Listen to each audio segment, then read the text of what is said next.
I'm pulling on my driveway. We all know what that means. It's time for another drive to work. Okay. Today, I'm going to talk about Blogatog.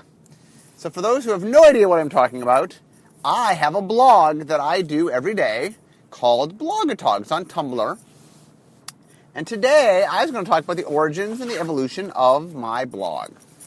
So, I talked about this a little bit in my Tales of the Pit podcast, but I will repeat the part that's relevant for my blog. So what happened was, I kind of accidentally backed into doing a daily comic, and I posted them maybe for like a week, and Evan Erwin of the Magic Show fame says to me on Twitter, "Oh, you should post these somewhere to keep a collection of them."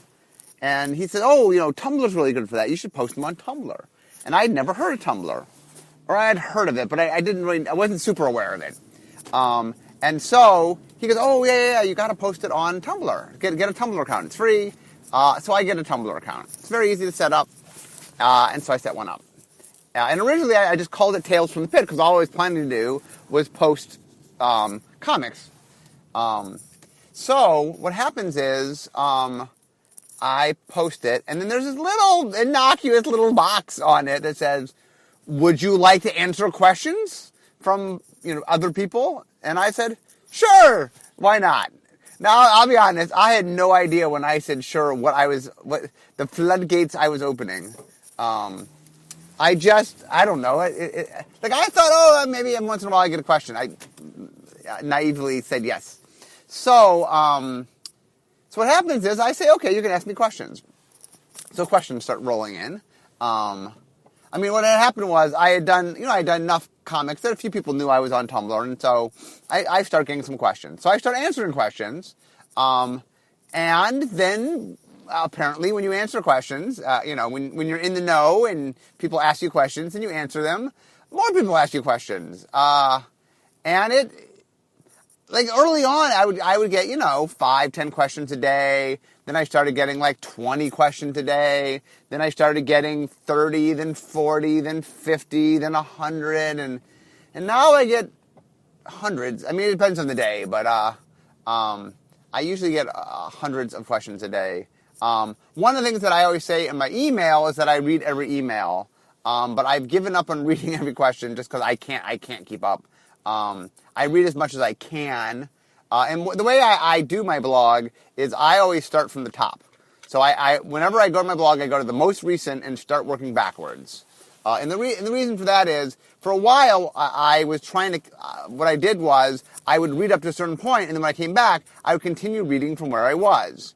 And first, I was, half a day behind, then a day behind. I was getting like a week behind. I'm like, okay, this is just, I decided that I needed to, I wanted my questions to be topical when they can be, and so I now start from the top.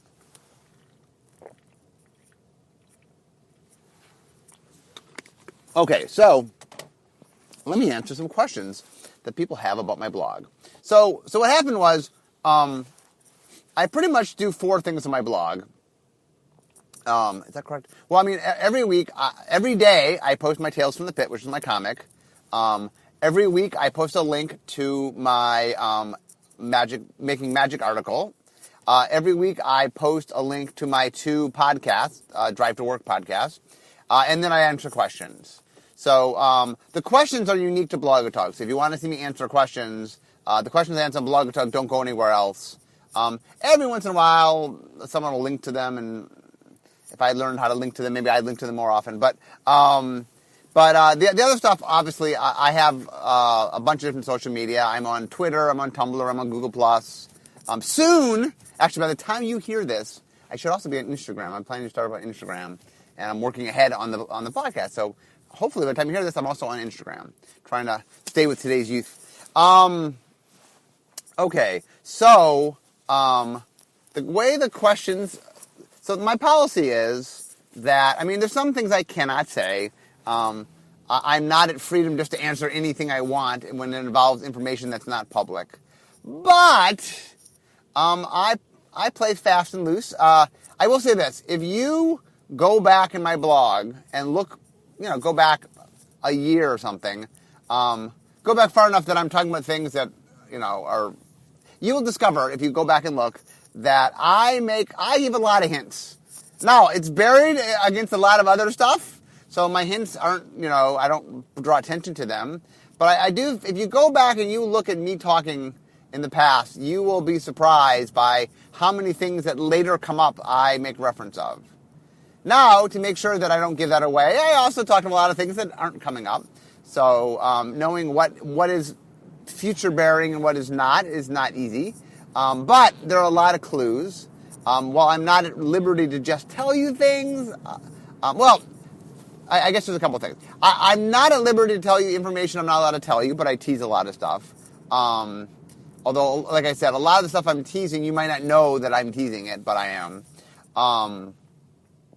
And there's a lot of just behind the scenes, like the questions I try to answer is where someone says to me, oh, well, why'd you do such and such? Now be aware, one of the things that I've decided, having done Blog and Talk for a while, is I've decided to prioritize getting as many questions answered rather than going in depth on questions. And the reason for that is I have a column where I go in depth on topics, right? I write about a topic for, 3,000 words, and that if someone writes to me and I think it's a worthy topic, I might use it later on for a column. But I've decided that I would rather get to as many people as possible on my blog, and so I tend to answer pretty quick, fast questions. So if you want me to answer your question, I have a couple tips for you. Number one is keep it short. For example, one question. If you ask me a bunch of questions, I feel like, I'm supposed to answer all these questions, and I don't want to answer all the questions because I'm trying to be fast. And so if you want me to answer, for starters, one question. Number two, the more general interest of the question, the better. And the more different the question. One of the things that happens is, I really should get an FAQ. Once again, I got to learn how to do an FAQ.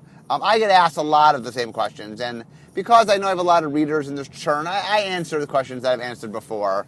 So if you want to know my address to mail me cards to sign, I tell you probably every other week what that address is. And be aware, what I've tried to do now, if I answer questions I answer a lot, I try to add other information to them. Another thing I've started doing is birthday greetings, where if it's your birthday, I'll do shout-outs for birthdays. The new thing now is for you to ask for a piece of trivia. So not only am I saying happy birthday, but I'm giving a piece of trivia. So for the people that could care less that it's your birthday, they can get some trivia. And so, in general, I answer... So if you want me to answer a question, that's okay. So keep it short. Try to keep it different. The more unique the question, the greater the chance I will answer it.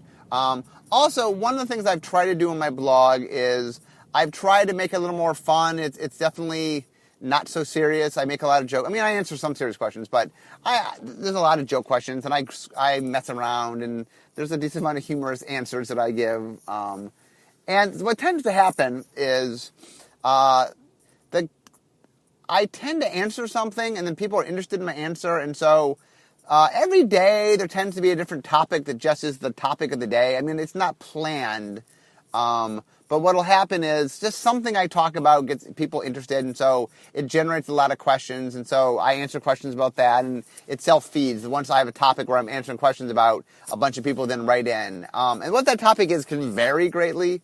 It can be like one day it could be about what color pie are pop culture people, and the next day it could be about why Champions of Kamigawa is the greatest set ever made.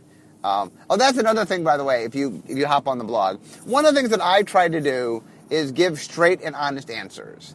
And what I've discovered is some people don't necessarily agree with my straight and honest answers, although I'll use Champions of Kamigawa as a good example because it's a very famous one, which is somebody said to me, how did Champions of Kamigawa do? And I'm like, badly.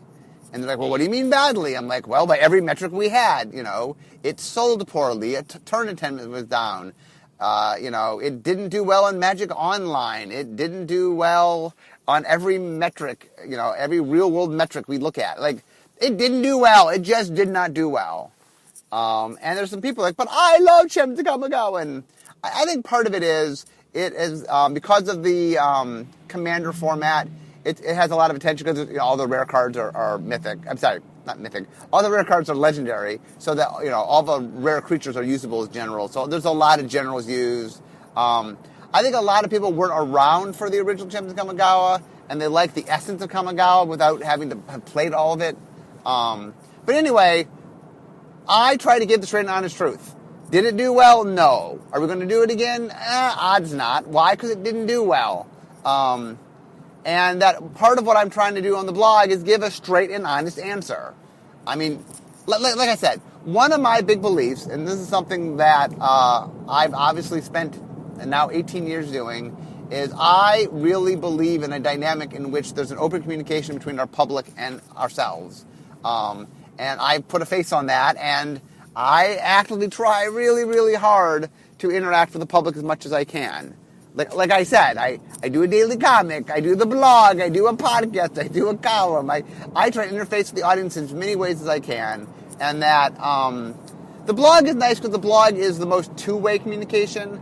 I mean, not that this podcast or my columns or my comics can't interact with people. On some level, I will reference things people talk about. I've answered letter columns, and I'll take topics that people bring up. So, I mean, it's not that my other forms of social media can't communicate, but I find that my blog and my Twitter, especially, that those two are more directly with the public, and people ask me stuff and I respond and things like that.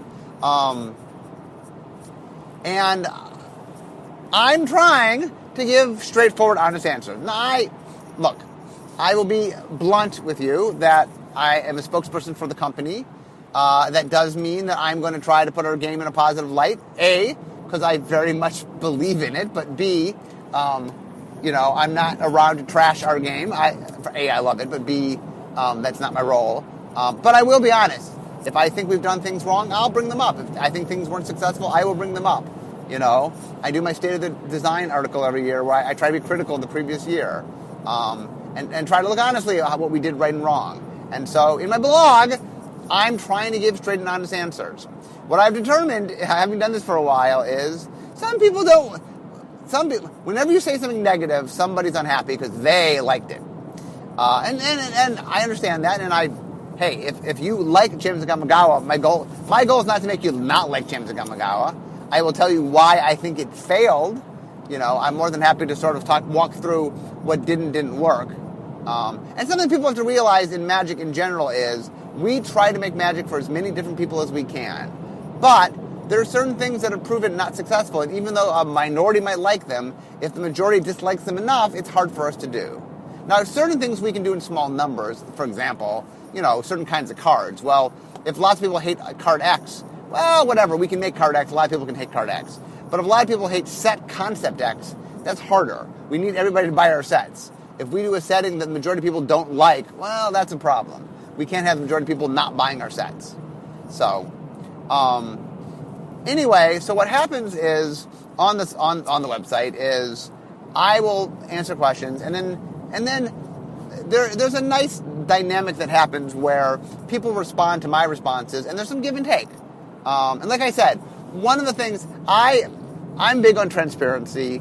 I'm big on for example, and this is important. I believe I'm good at my job. If you ask me why I'm good at my job, I believe that one of the most important things I do is interact with the public. Why? Because my job is to understand what the public wants. And like I said, it's not that I do the blog. The blog is an interesting mix in that I enjoy the blog. Like I said, the vast, vast majority of my time on the blog is my personal time. There's a little bit of question answering at work, but most of it is on my time, not work time, not scheduled work time. It's at home or whatever. It's in down times where it's my own time. So the vast majority of me doing the blog is me spending my own time. And that's okay because I enjoy doing the blog. But I also believe that one of the reasons I'm good at my job is because I have a means, and multiple means, to get feedback. If people don't like something, I need to know they don't like it. And you know what? I need to know why they don't like it. Because my job is to make sure that the future sets I make are something you want, something you're excited by. And then if I make a set that you're like, that's not good for us, And so one of the things that's awesome about my blog is I get to ask questions directly of my audience. And I get feedback. Now, if you read my blog, one of the things I do all the time, I constantly ask questions. And yes, so people ask me, do I read the responses? To the best of my ability, with Tumblr's interface, I I've discovered that a lot of my reading is on my phone, that Tumblr doesn't always post all the answers at times. Usually it does, but it acts up. Another thing that happens sometimes is the Tumblr thing, where I'll answer questions, and then the answers don't get paired with the questions I answered. So, for example, and this is the funny thing. So someone will say, like, so Mark, was cycling a successful mechanic? And I'll say, it sure was. People loved it. And then Tumblr will mismatch my questions. So the question will be like, do people like Manascrew? And like, yes, people love it. And I'm like, well, that's not the answer to the, no, they do not like Manascrew. Is it good for the game? Yes. Do they like it? No.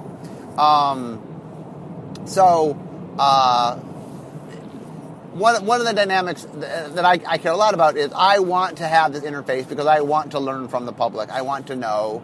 And this is from my communication background, people do not connect with ideas. People do not connect. People have ideas, but they don't have a bond with ideas. You don't bond with an idea. You bond with a person. And so one of the things that I want to do, and I've tried hard to do, is I want to put a face on magic.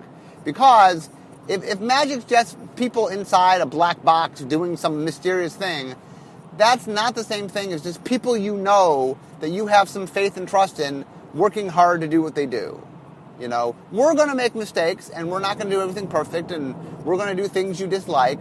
But I want you knowing that there's actual people doing that you can understand and know. And one of the reasons, for example, I do a lot of personal columns is I want you to know me as a person, that I'm not just some faceless sort of, company man. I'm a guy who, this is what I do. And I love it. It's my dream job. I'm happy to be there. No plans to go anywhere. I love making magic. And part of the fun of making magic is that there's an audience that enjoys what I do. Now, I don't know how many people have a job where you do something, and there literally are millions of people that get enjoyment out of what you do, but it is awesome. One of the reasons I love the job so much is I get to make people happy. Yeah, I frustrate people. I'm not saying all my emotions I generate are positive, but majority I make people happy. People play magic because they have a good time. And so I like interfacing with the public because, I get to hear that too. So never, by the way, never, ever, ever, you have positive things to say, please, I love to hear them. I never get tired of people saying they enjoy my work and what I do. Never, ever, ever, ever get tired of that. That's awesome. On the flip side, I want criticism. If you think we're doing something poorly, if you think something can be improved, if something was done better and we changed it, or something should be changed a certain way, tell me.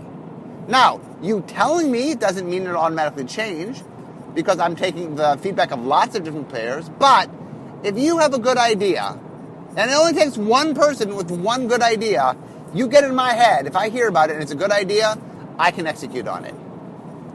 And there's lots of cards and concepts. Now, let me quickly bring this up. I'm not allowed to hear card ideas. Can't hear mechanic ideas. I'm not supposed to hear general set ideas. I can hear, like, go to Western World. That's fine. But it's just a rule laid down. So there's things I am allowed to hear.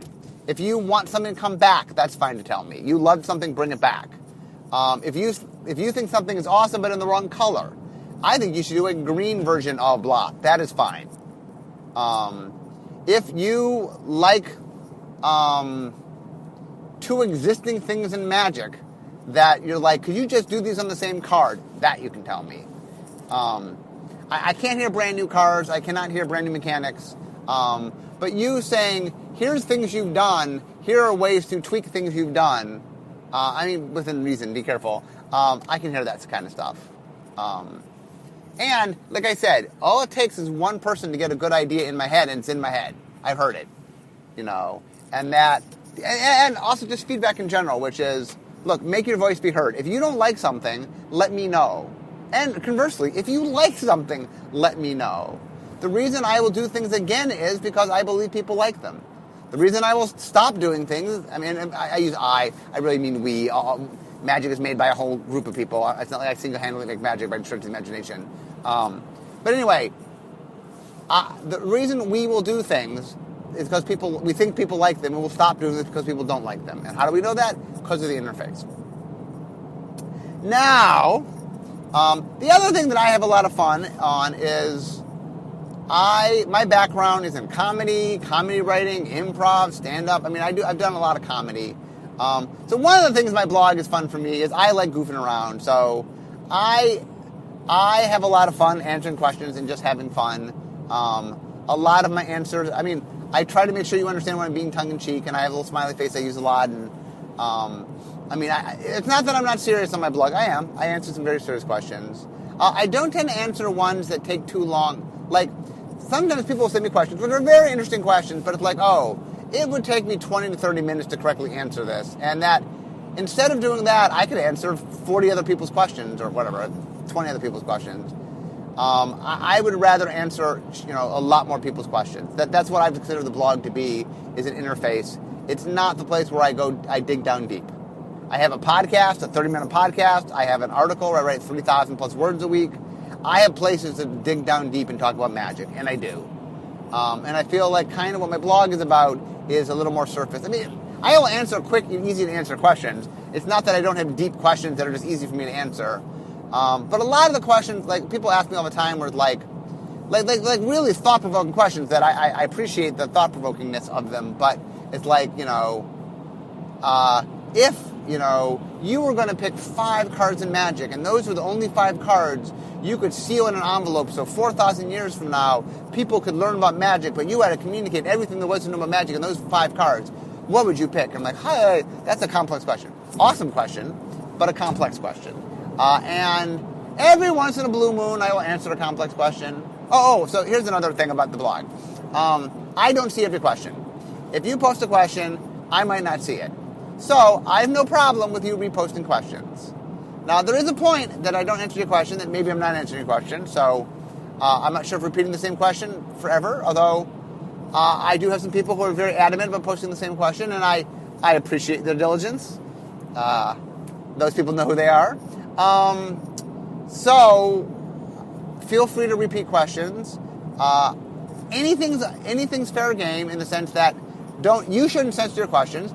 I will censor my answers in the sense that there's not everything I can say. A few things that'll keep you off getting answered beside asking multiple questions or asking questions too deep that I really can't answer them. Next is answering questions on material I can't talk about. For example, I spent a great deal talking about the reserve lists. I can't go too deep into it. I can just explain that we can't get rid of it, and I can't explain why we can't get rid of it. And once I tell you I can't tell you something, asking questions about why I can't tell you will get you no further. If I can't tell you about it, I can't answer questions about why I can't tell you about it. Also, things about the future. You can ask me about the future, and I'll be coy, and it's not that you can't ask me, but be aware, there's a lot of things I can't tell you. I will not tell you things I cannot tell you. I might tease, and there's lots of snippets of information.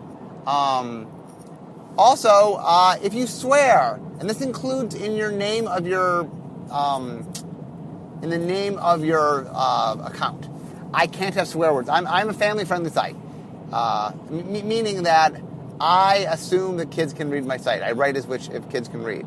I don't think the majority of people read my site are kids, but that means that I stay away from language, R-rated language. I stay away from, or PG-13 rated language. I stay away from subject matters that are just not appropriate. It's not that I'll never tackle serious topics, but anyway, I'm family friendly. If you want me to answer you, you have to be family friendly. The other thing I ask is, I just ask for some general politeness of tone. You can disagree with me. You can tell me I'm wrong. You can, I don't mind a little bit of confrontation. That's fine. Hey, I've never backed away from confrontation. My issue is, look, I'm spending my time and energy doing this. I ask for a little bit of politeness. If you don't like something I did, that's fine. Hey, say you don't like something I did. But you do not need to be rude. And I will not answer, I try not to answer rude questions. Every once in a while I answer them to say, stop being rude. But, hey, ask me nicely.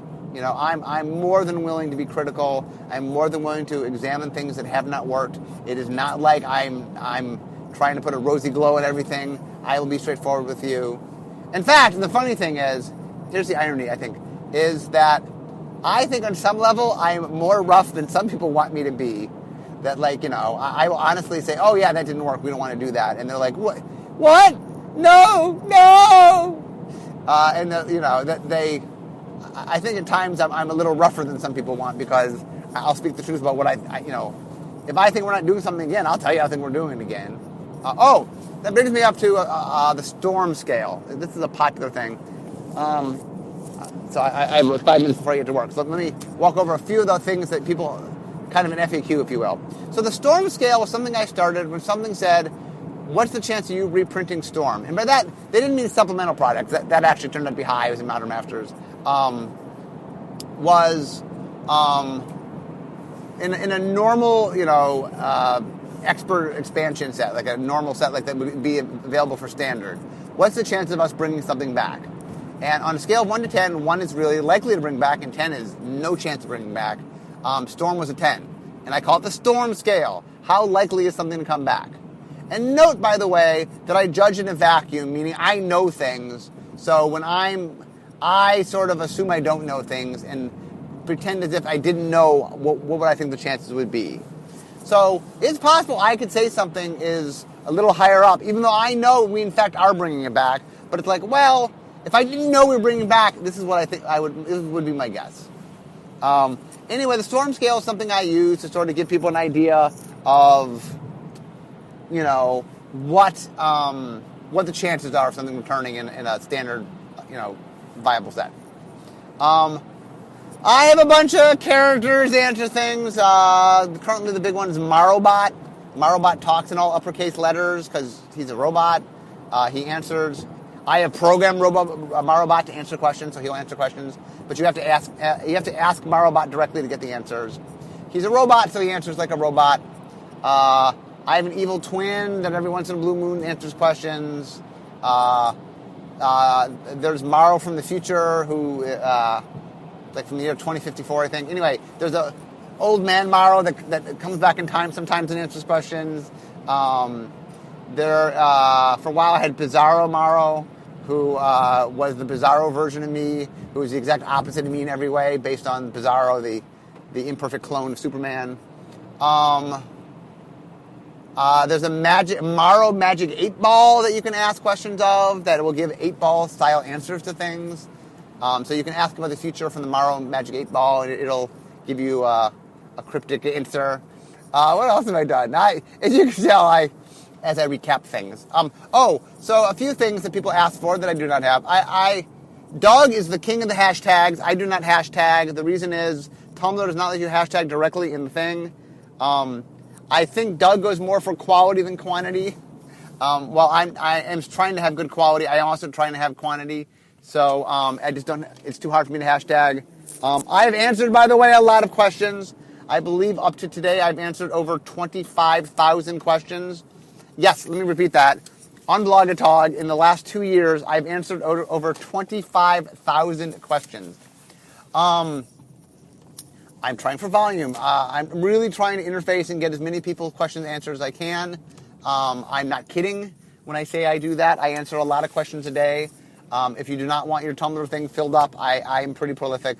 I, in fact, have had some people ask me to answer less questions, although the majority said they are crazy, answer more questions.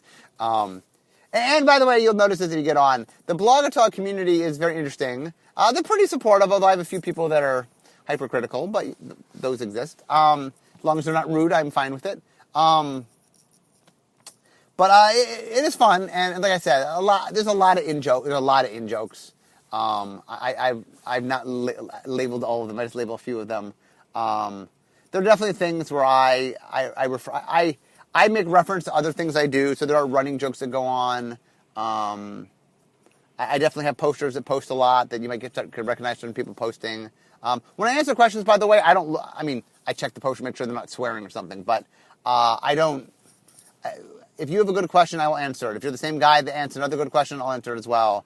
I answer good questions. I do not worry about who's asking them. I'm more focused on the question than the people asking. I do use Blogatog from time to time. I definitely use it for research. The questions I'm asking, be aware, not every question I'm asking is super relevant. but I do sneak in relevant questions in the questions I ask. So sometimes I'm asking things just because I'm curious and I want to know your opinion. But sometimes, you know what? I know R&D would like to hear your opinion because I'm asking something that we are actually doing.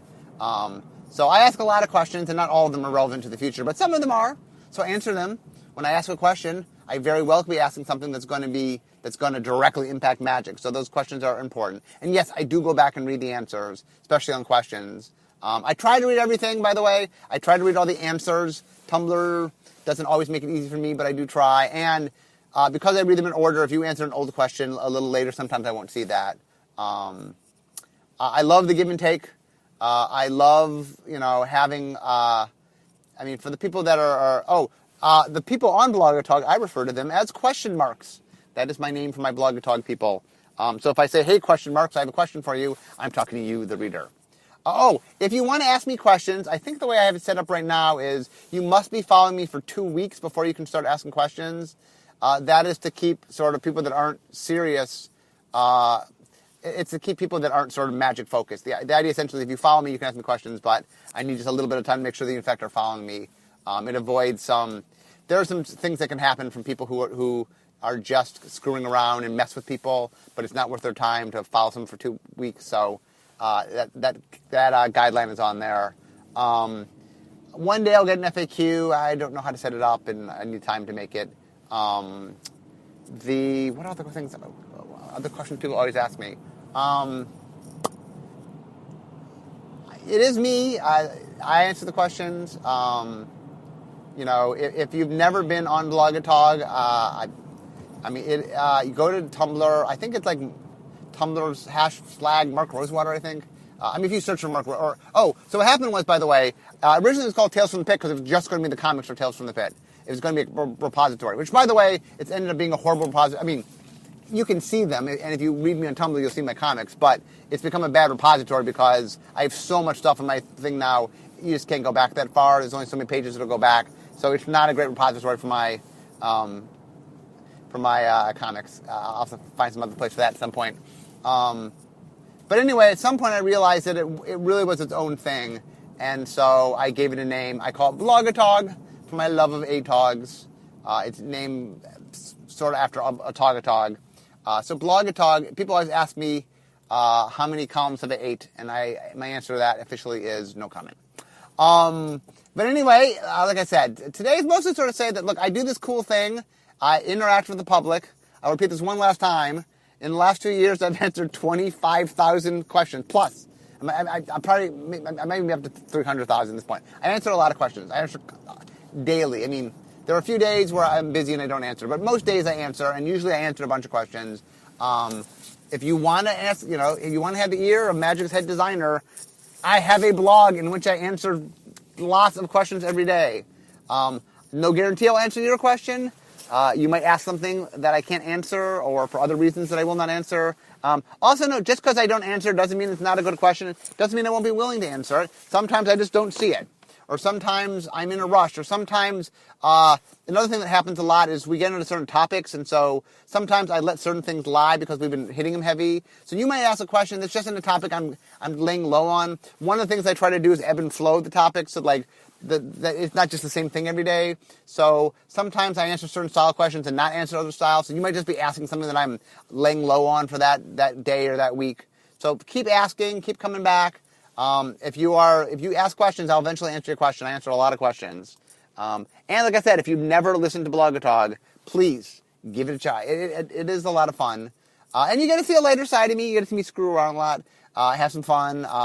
You can see some of my writing chops, hopefully, telling jokes and such. So, and like I said, there's running jokes and there's give and take, and I definitely have a rapport with the Blogatog audience.